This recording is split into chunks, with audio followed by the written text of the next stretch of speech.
Good morning, dear students. Today's our topic is life processes of class 10th biology. So, हमने जैसा कि हम लोग टॉपिक को कवर कर रहे हैं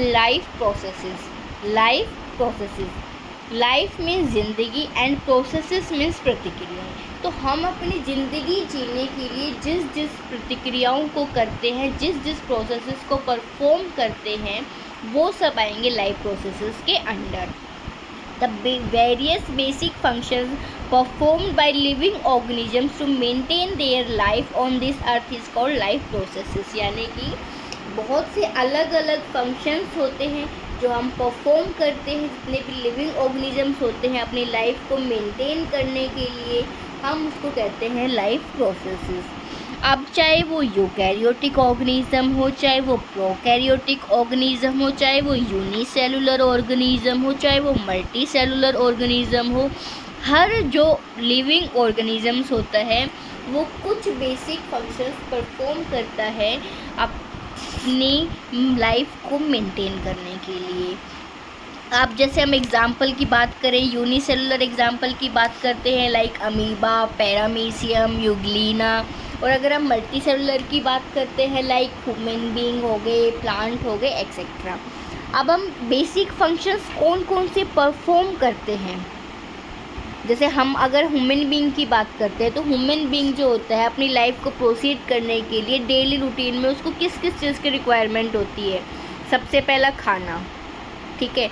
अगर हमें न्यूट्रिशन मिलेगा, ठीक है, खाना खाएंगे तभी तो हम काम करेंगे। तो first one is nutrition, second one is respiration, ठीक है। हम लोग सांस ले रहे हैं, छोड़ रहे हैं, वो सब किसके अंदर आएगा? रेस्पिरेशन के अंदर आएगा।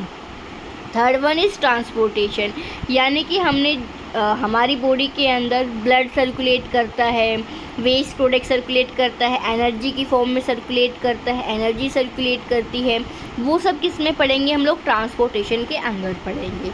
And last one is excretion, यानी कि जितना भी खाया है, जितना भी रेस्पायर किया, जितना भी ट्रांसपोर्ट किया है, लास्ट में जो वेस्ट प्रोडक्ट इजेक्ट आउट होगा वो सब हम किसके अंदर पढ़ेंगे? एक्सक्रीशन के अंदर पढ़ेंगे। So once again I repeat my point, the basic functions performed by living organisms to maintain their life is called life processes। और चाहे वो यूनिसेलुलर ऑर्गेनिज्म हो, चाहे वो मल्टी सेलुलर ऑर्गेनिज्म हो, हर कोई ऑर्गेनिजम्स अपनी लाइफ को मेंटेन करने के लिए कुछ बेसिक फंक्शंस को परफॉर्म करेगा ही करेगा। और वो बेसिक फंक्शंस कौन कौन से होते हैं? न्यूट्रिशन, यानी कि फूड का इनटेक करना, उसको यूटिलाइज करके एनर्जी की फॉर्म में यूज़ करना। Then second one is respiration, cell में फूड का ब्रेकडाउन। मीन्स क्या होता है? किसी भी हम लोग जो रेस्पायर कर रहे हैं, रेस्पायर करने से हमारी बॉडी के अंदर ऑक्सीजन आ रहा है, और वो ऑक्सीजन जो हो रहा है हमारी ब्लड में कंज्यूम होके हमारे फूड को डिज़ोल्व करके एनर्जी की फॉर्म में रिलीज़ कर रहा है। Third one is transportation. Transportation में क्या होता है कि हमारी बॉडी में मूवमेंट होता है सब्सटेंसेस का, लाइक फूड का मूवमेंट हो गया, ऑक्सीजन का हो गया, कार्बन डाइऑक्साइड का हो गया, यानी कि हम लोग बोल सकते हैं गैसेस का मूवमेंट होता है, फूड का मूवमेंट होता है, हार्मोन्स का मूवमेंट होता है, वेस्ट प्रोडक्ट का मूवमेंट होता है। And last one is excretion, यानी कि जो भी वेस्ट प्रोडक्ट का मूवमेंट आएगा वो किसके अंदर आ जाएगा? एक्सक्रीशन के अंदर आ जाएगा। यानी कि जैसे वेस्ट प्रोडक्ट हो गया, ठीक है, वेस्ट प्रोडक्ट का मूवमेंट, यानी कि वेस्ट प्रोडक्ट को इजेक्ट आउट होना किस में कहेगा? एक्सक्रीशन में आएगा। लेकिन ध्यान रखना, stool is not an excretion process, it is ejection. अब आपके मन में आएगा मैम इजेक्शन, इजेशन और एक्सक्रीशन में क्या डिफरेंस है? अब देखो, the basic difference between egestion and excretion is that egestion means हमने सब कुछ खाया पिया, जो भी खाया पिया पचाया, waste product like urine, stool, जिसे हम पोटी भी बोलते हैं बेसिक रूटीन में, ठीक है। तो ये जो एक बार हमारी बॉडी से कम्प्लीटली बाहर निकल जाए, कम्प्लीटली इजेक्ट आउट हो जाए, वो होता है इजेशन। और एक्सक्रीशन में क्या होता है कि हमने हमारी बॉडी में लंग्स होते हैं, किडनी होती है, तो किडनी जो होती है प्रॉपर जो होती है प्योरीफिकेशन का काम करती है, तो उसमें जो वेस्ट प्रोडक्ट निकलता है ना वो कहीं ना कहीं यूज़ हो जाता है। एक कंफ्यूज होने की बात नहीं है। बेसिकली मैं वापस से इसको एक्सप्लेन करूँ तो इजेशन एंड एक्सक्रीशन में बेसिक डिफरेंस क्या होता है। इजेशन में जो चीज़ इजेक्ट आउट हो चुकी है वो दोबारा यूज़ में कभी नहीं आएगी, और एक्सक्रीशन में जो चीज़ दोबारा मतलब इजेक्ट या एक्सक्रीट हो चुकी है वो दोबारा यूज़ में आ सकती है। लाइक अगर हम किडनी की बात करते हैं तो किडनी में वाटर की फॉर्म में, साल्ट की फॉर्म में जो होते हैं मॉलिक्यूल्स बाहर निकलते हैं, लेकिन कुछ टाइम के बाद वो दोबारा कंज्यूम कर लिए जाते हैं। लेकिन अगर एक बार हम लोग स्टूल आउट कर दे, यूरिन आउट कर दे, पोटी आउट कर दे, स्वेट आउट कर दे तो हम उसको दोबारा यूज़ नहीं कर सकते हैं। This is the basic and main difference between egestion and excretion. ठीक है, अब एक्सक्रीशन जो शो करता है वो कौन शो करता है, किडनी शो करती है। ठीक है, और इजेशन जो शो करता है वो हमारा बॉडी का लास्ट पार्ट जो होता है एनस वो शो करता है, स्टूल वगैरह का इजेशन। ठीक है, अब अगर हम बात करते हैं किसकी, न्यूट्रिशन की। एग्जाम्पल अगर हम न्यूट्रिशन का टेक करते हैं तो सबसे पहले एग्जाम्पल हम लिखते हैं यूनिसेलुलर ऑर्गेनिज्म का, जिसे हम क्या कहते हैं, अमीबा। ठीक है,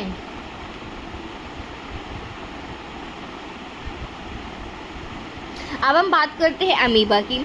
तो अमीबा क्या होता है, अमीबा की कोई पर्टिकुलर शेप नहीं होती है। अमीबा की यूनिसेलुलर ऑर्गेनिज्म होता है। साथ में अमीबा की जो आउटर लेयर होती है वो प्लाज्मा मेम्ब्रेन होती है, और प्लाज्मा मेम्ब्रेन से ही एक वो प्रोसेस शो करता है कि जिसे हम कहते हैं डिफ्यूज़न। यानी कि डिफ्यूज़, आप पूछेंगे सब लोग कि डिफ्यूज़न क्या होता है। डिफ्यूज़न एक वो प्रोसेस होता है जिसमें गैसेस का क्या होता है, एक्सचेंजेस होता है higher concentration to lower concentration में। डिफ्यूज़न क्या होता है, जिसके अंदर गैसेस का एक्सचेंज होता है हायर कंसंट्रेशन से लोअर कंसंट्रेशन के अंदर।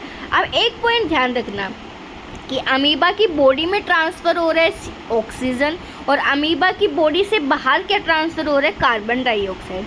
तो इससे एक चीज़ तो क्लियर हो गई कि अमीबा की बॉडी में किसकी कमी है, ऑक्सीजन की, और किसकी अमाउंट ज़्यादा है, कार्बन डाइऑक्साइड की। इसीलिए और बाहर अमीबा की बॉडी के बाहर क्या होता है, ऑक्सीजन का अमाउंट ज़्यादा है और कार्बन डाइऑक्साइड का अमाउंट क्या है, कम है। इसलिए हमेशा हायर कंसंट्रेशन से, यानी कि ऑक्सीजन बाहर से, ऑक्सीजन हमारे पास ऑक्सीजन की अमाउंट यहाँ ज़्यादा है और यहाँ पर ऑक्सीजन की अमाउंट क्या है, कम है बॉडी के अंदर।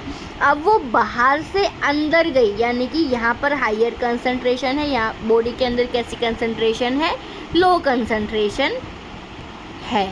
ठीक है, और CO2 की कंसंट्रेशन अंदर ज़्यादा है, यहाँ पर CO2 की कंसंट्रेशन ज़्यादा है और यहाँ पर CO2 की कंसंट्रेशन क्या है, कम है। इसीलिए CO2 हमेशा अंदर से बाहर जाती है।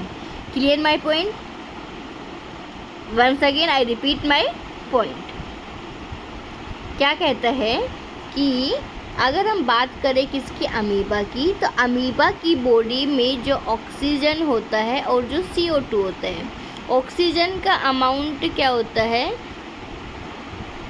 कम होता है, और CO2 का अमाउंट क्या होता है, ज़्यादा होता है। और अगर हम बाहर की बात करें तो ऑक्सीजन का अमाउंट ज़्यादा होता है और CO2 का अमाउंट क्या होता है, कम होता है। इसीलिए हायर कंसंट्रेशन से लोअर कंसंट्रेशन में तो ऑक्सीजन ट्रैवल करेगा, और सेम हायर कंसंट्रेशन से लोअर कंसंट्रेशन में कार्बन डाइऑक्साइड मूव करेगा। इसीलिए ऑक्सीजन तो बॉडी के अंदर जाता है और कार्बन डाइऑक्साइड बॉडी से बाहर आता है। This is the diffusion process which show by amoeba. The second one, अगर हम एग्जाम्पल डिस्कस करते हैं तो वो क्या आएगा, ह्यूमन बीइंग का आएगा। ह्यूमन बीइंग क्या शो करते हैं, ह्यूमन बीइंग एक मल्टी सेलुलर ऑर्गेनिज्म होते हैं। जो होता है ऑक्सीजन जो होता है वो नोज से कंज्यूम करेगा। ठीक है, नोज से कंज्यूम करके वो लंग्स में लेके जाएगा, लंग्स से ब्रोंकाई में जाएगा, ब्रोंकाई से एल्वुलाई में जाएगा।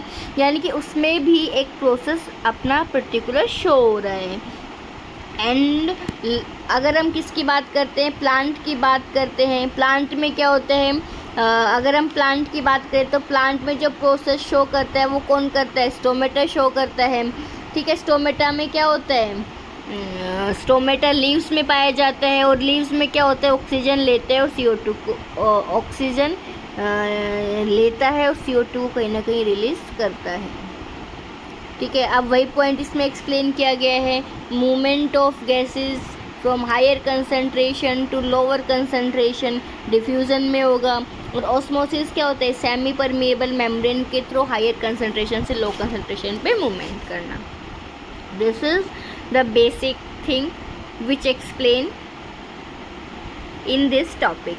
Now one by one we explain a particular topic like nutrition, excretion, respiration and transportation.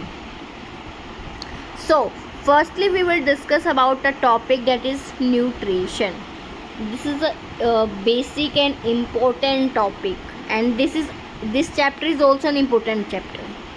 So अगर हम बात करते हैं न्यूट्रिशन की, न्यूट्रिशन में क्या होता है, अब जितने भी लिविंग ऑर्गेनिज्म होते हैं, ठीक है, जितने भी लिविंग ऑर्गेनिजम्स होते हैं वो फूड को यूटिलाइज करेंगे, और किसकी फॉर्म में यूज़ करेंगे, एनर्जी की फॉर्म में यूज़ करेंगे.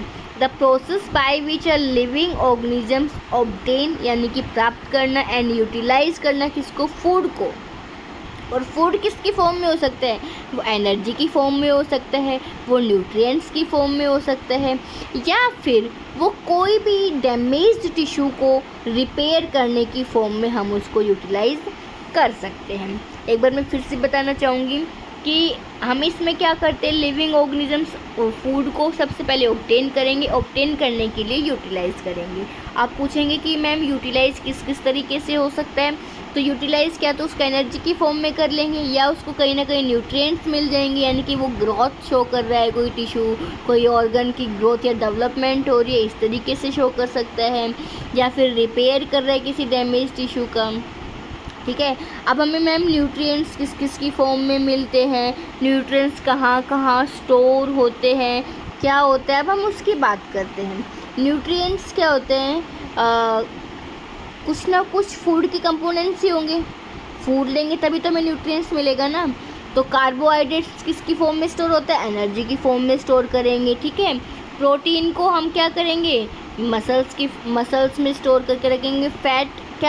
हमें फैट क्या प्रोवाइड करेंगे, एनर्जी, और जो सेल प्लाज्मा मेम्ब्रेन होती है ना उसको बनाने में क्या करेंगे, हेल्प करेंगे. ठीक है, अब हम बात करते हैं किसकी, टाइप ऑफ न्यूट्रिशन की. किसकी बात करेंगे, type of nutrition. Type of nutrition में दो होते हैं, first one is autotrophic and second one is heterotrophic. Type of nutrition दो होते हैं, first one is autotrophic and second one is heterotrophic. So autotrophic क्या होते हैं, auto means self and trophic means बनाना. जो अपना खाना खुद से बनाते हैं उसको हम क्या कहेंगे, ऑटोट्रोपिक. ठीक है, और अपना खाना कौन बनाता है, प्लांट्स. ठीक है, या फिर ब्लू ग्रीन एल्गी, जिसको हम लोग साइनोबैक्टीरिया भी बोलते हैं. Did you clear my point? There are basically two type of nutrition. First one is autotropic and second one is heterotropic. Auto means self से प्रिपेयर करना और hetero means किसी और से टेक करना. तो जो अपना खाना खुद से बनाते हैं उसको कहेंगे ऑटोट्रोपिक. जो अपना खाना किसी और से ले रहे हैं, किसी और पे डिपेंड हो रहे हैं, हम उसको कहेंगे हेटरोट्रोपिक. अब हम बात करते हैं ऑटोट्रोपिक